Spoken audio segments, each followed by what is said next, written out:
This video is for reading 32, which is entitled The Home in the Street, Violence Against Queer People. And it's written by Doug Meyer. And although in the reading itself, it doesn't discuss the methodology, you can see that if you read that kind of opening in the box at the start of the reading, they note that this is an excerpt from an award-winning book written by Meyer, who is a sociologist. The name of the book was entitled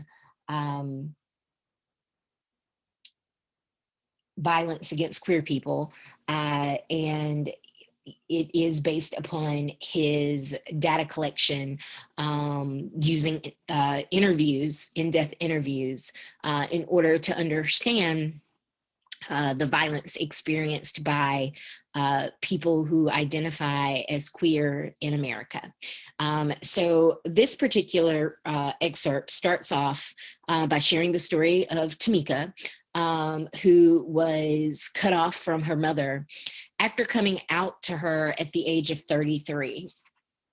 And, obviously, hopefully while reading this story, her personal experiences really kind of resonate with you, the pain that she feels. And one thing I want you to kind of consider is, in what ways does Tamika's story, converge as well as diverge with other coming out stories? For one thing, you might be surprised that, this painful story is about her coming out at a fairly older age. We oftentimes think about coming out as being something that's experienced by young people, adolescents, young adults, but Tamika is middle age. And even though her story, was not necessarily, didn't lead to physical abuse and even homelessness, because, she was already older. And that too is a divergence from some of our coming out stories that we maybe have heard elsewhere. Nevertheless, it was a very painful experience, the verbal abuse that her mother heaped upon her, and being cut off from her family, obviously has a socio-emotional impact on Tamika. After hearing Tamika's story, we then get Ebony's story as a way of illustrating that coming out as transgender is often worse. And that's kind of almost a reoccurring theme in this reading, is the point that as a society, we haven't even necessarily moved forward with like full acceptance of sexual minorities. And the fact that, now we are becoming more aware. We're more likely to have people in our lives who identify as being transgender or some form of a non-binary. Means that those individuals also have their own coming out story, and the fact that it's often worse, reflects the greater unease America has around gender minorities than we have even compared to sexual minorities. But before we get deeper into the reading, let's just take a step back to discuss, what is coming out. Why is it necessary?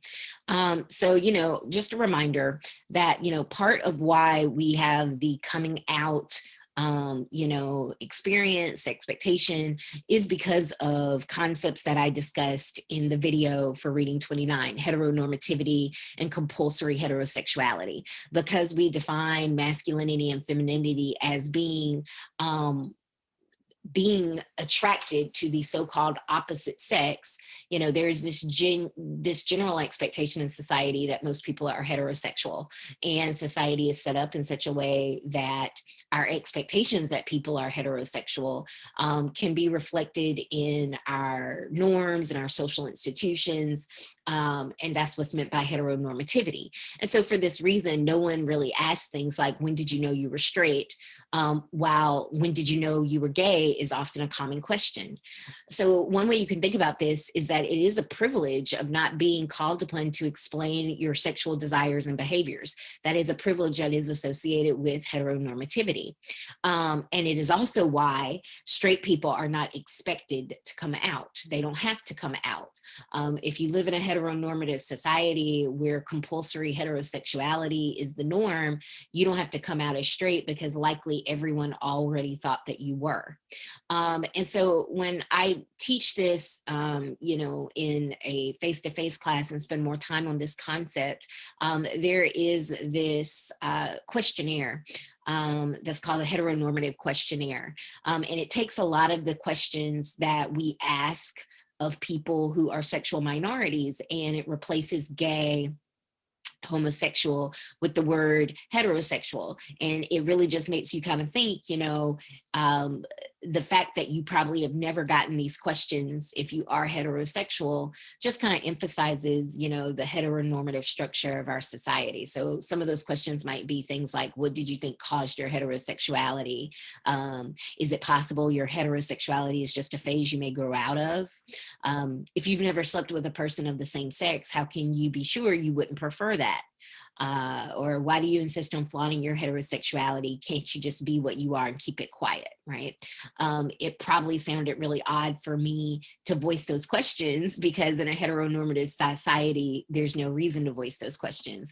But these are the types of questions that people who, identify as bisexual, homosexual, that they possibly get on a regular basis. And so because of that, that means that, there is this expectation that they're going to come out, which refers to the process of revealing one's gay sexual orientation to significant people in one's life. And usually the kind of people that people come out to besides their friends, of course, or their families. And, the rapid change of cultural attitudes towards homosexuality has left many families divided along a generational line. So oftentimes families will not be cohesively, pro or anti-gay. You might have some members of the family that are more supportive and some members of the family that are less supportive. And that clash can shape coming out experiences.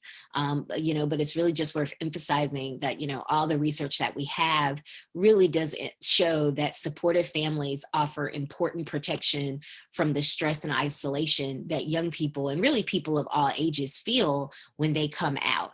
And so, the families that are highlighted in this reading by Meyer, of course, are largely not supportive families. And I think that's kind of his point.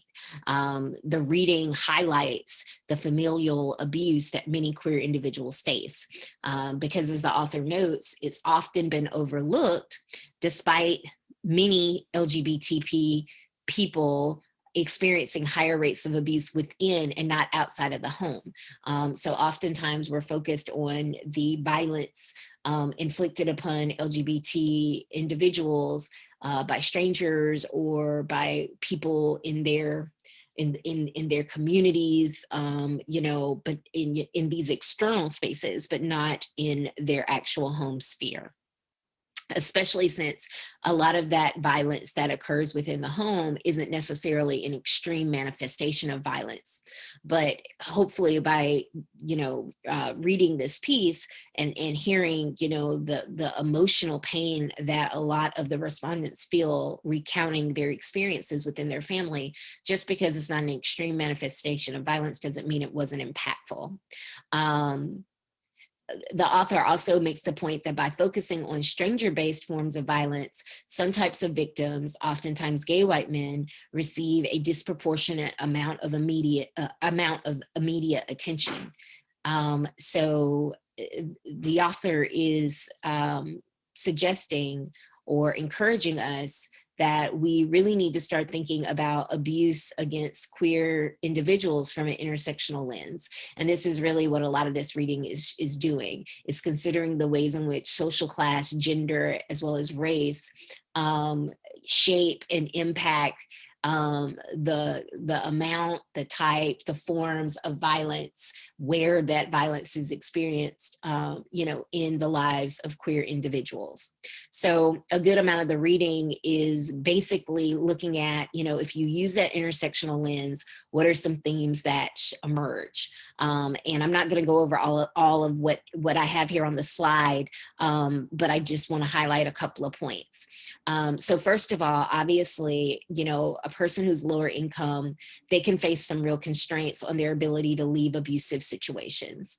And then there was like a whole section of observations kind of related to, the role of gender and the fact that women, lesbian and bisexual women, have a greater likelihood of experiencing violence and abuse at the hands of their male partners.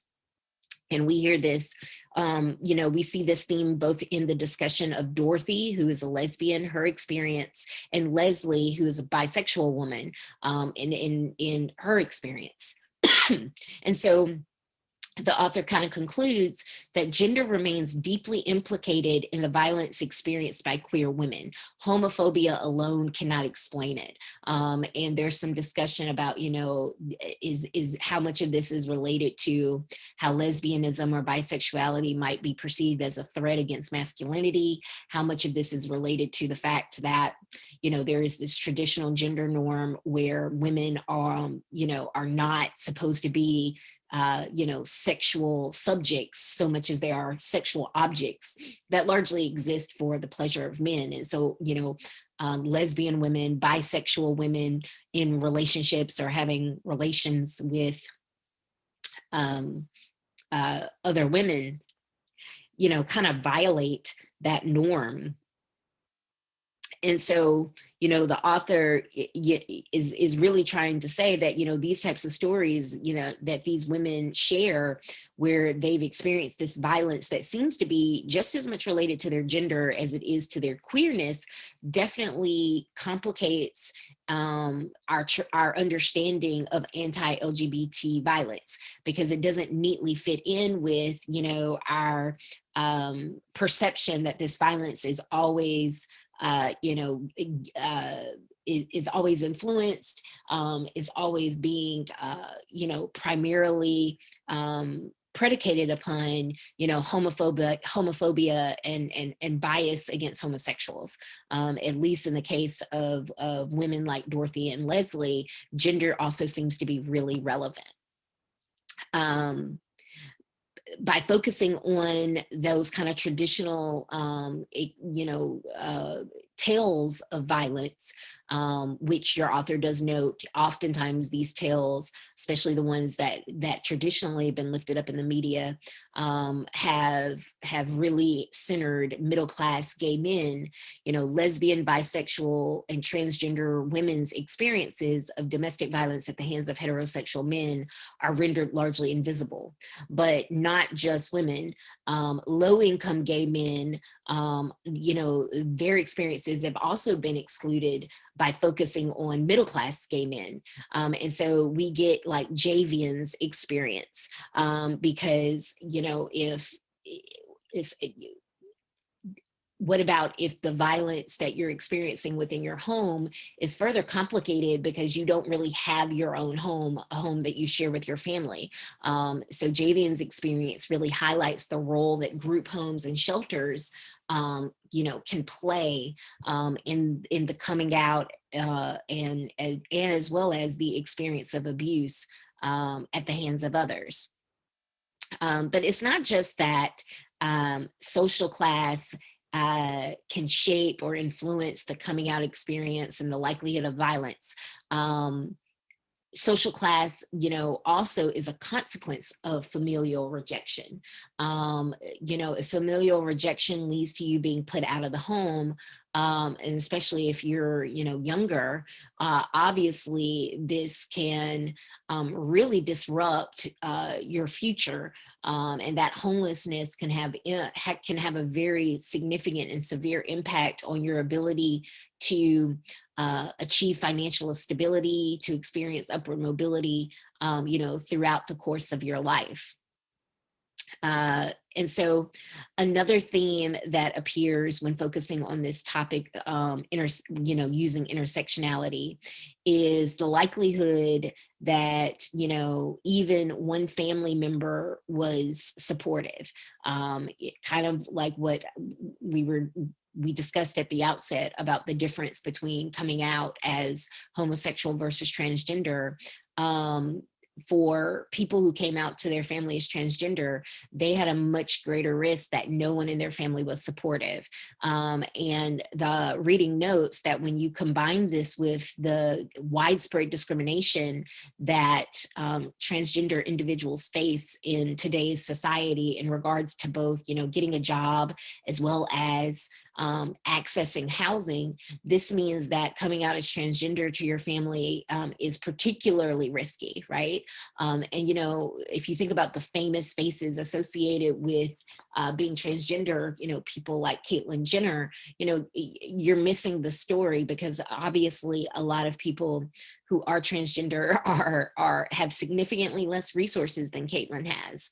And so in this way, you really have to understand the overlapping oppressions that they face, and why, being doubly, triply marginalized, that definitely provides some context to the high rates of extreme violence that is oftentimes directed towards transgender individuals, particularly trans women. And so, the reading really just ends by asking you to kind of consider, these themes, and what it is that people who are queer, what it is that they need from their families, but also, maybe what they need from larger society. And that relates to the question that I want you to consider. The reading emphasize the ways in which gender and social class add additional layers of marginalization and oppression to the lives of some LGBTQ individuals, which makes their coming out experiences range widely in both response and outcome. Given we cannot make people's families support, love, and accept them, what policies could we provide as a society to address what we know are some rather rampant issues? For instance, the levels of homelessness among LGBTQ youth and the levels of violence directed at transgender women.